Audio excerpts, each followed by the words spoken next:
Bonjour à tous, je me réjouis de vous retrouver dans le podcast de la Voix de la Vente.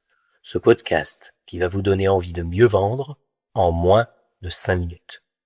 Aujourd'hui, je vous emmène à la fête de Noël que la PME allemande dans laquelle je travaille depuis quelques années a organisée pour son personnel. Nous sommes à l'aube de l'an 2000, c'est le moment idéal pour se lancer dans un super discours motivant. Donner du sens, mobiliser les troupes autour de projets à impact pour l'entreprise. Bien sûr, ma patronne n'y coupe pas. Elle termine le sien par cette brillante conclusion. Les deux valeurs de notre entreprise sont la qualité de ses produits et l'innovation. Je saurai toujours avoir une oreille attentive à toute nouvelle idée venant de qui que ce soit. C'est beau ça, hein? Et bien dit. Ça donne envie d'aller pousser la porte de son bureau et de taper le bout de gras avec elle sur des sujets d'innovation, non? Ouais. Sauf que, dans la réalité, le processus de qualification mis en place dans l'entreprise se montrait peu engageant. Un pur chef-d'œuvre de bureaucratie en 5 étapes. Étape 1. Toute nouvelle idée doit être soumise à un comité technique.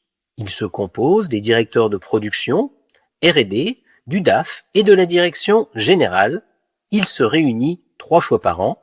On y discute de la faisabilité technique. Si le comité approuve, ça devient un projet potentiel. Étape 2. Tout projet potentiel passe par un comité économique. Il se compose du directeur commercial, du DAF et de la direction générale. Il se réunit 3 fois par an.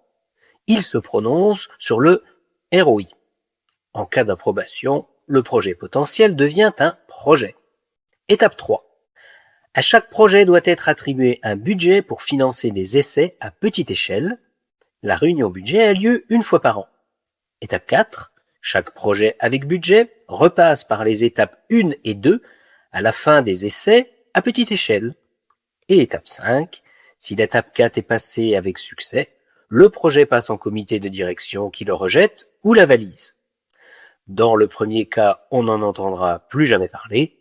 Dans le second, un budget de développement lui sera attribué à la réunion budget suivante. Grâce à cette magnifique procédure, ma patronne avait réussi à tuer un nombre incalculable de projets. Ce qui lui permettait d'économiser sur des dépenses qu'elle jugeait de toute façon somptuaires, mais surtout, ça lui donnait l'opportunité de régulièrement regretter en codir que ses salariés ne proposent pas beaucoup d'idées. Bah oui, au bout d'un moment, chacun avait compris la mascarade. Alors, pourquoi est-ce que je vous ai raconté cette histoire? Eh bien, parce que je voulais évoquer le sujet de l'innovation. Chaque entreprise adore mettre ce sujet en avant dans son compte-rendu annuel d'activité.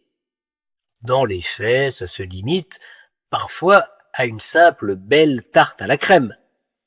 Alors, prenez un papier et un crayon. Listez toutes les actions qu'une entreprise qui veut vraiment innover devrait mener auprès de ses salariés pour faire avancer le schmilblick de l'innovation. Et en particulier, auprès des commerciaux qui sont vraiment au contact du terrain. Bon, d'ailleurs, peut-être que vous bossez déjà dans une entreprise innovante, l'exercice sera d'autant plus facile. Voilà, sur ce, je vous laisse et je vous dis à jeudi prochain. À bon entendeur. Salut!